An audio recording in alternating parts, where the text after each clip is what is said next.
Hello everyone, welcome to mobile bus. আজকে আমি কথা বলবো রেডমির নতুন একটি স্মার্টফোন রেডমি 12c এই স্মার্টফোনটি নিয়ে। আর আপনি যদি আমার চ্যানেলে নতুন হয়ে থাকেন তাহলে অবশ্যই চ্যানেলটিকে সাবস্ক্রাইব করে পাশে থাকবেন। আর যদি অলরেডি সাবস্ক্রাইব করে থাকেন তাহলে আপনাকে অসংখ্য ধন্যবাদ। রেডমি 12c এই স্মার্টফোনটি মিডিয়াটেক হেলিও G85 এর প্রসেসর দিয়ে আসতে যাচ্ছে।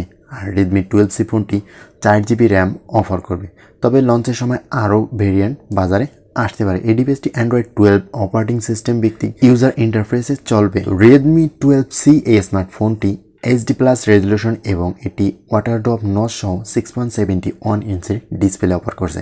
স্মার্টফোনটি 6GB র্যাম এবং 128GB ইনবিল্ট স্টোরেজ সহ মিডিয়াটেক হেলিও G85 প্রসেসর দ্বারা চলবে। ফটোগ্রাফির জন্য রেডমি 12c এই স্মার্টফোনটিতে 50 মেগাপিক্সেলের প্রাইমারি সেন্সরের সাথে 0.8 মেগাপিক্সেলের ডেপথ সেন্সরও দেওয়া হয়েছে। ডুয়াল রিয়ার ক্যামেরা সেটআপ থাকছে ফোনটিতে।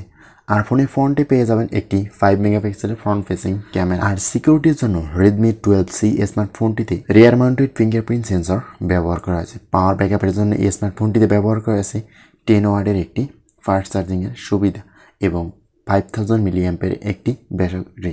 আশা করা যাচ্ছে খুব শীঘ্রই এই রেডমি 12c স্মার্টফোনটি বাংলাদেশ এবং ইন্ডিয়ার মার্কেটে রিসেন্টলি পাওয়া যাবে।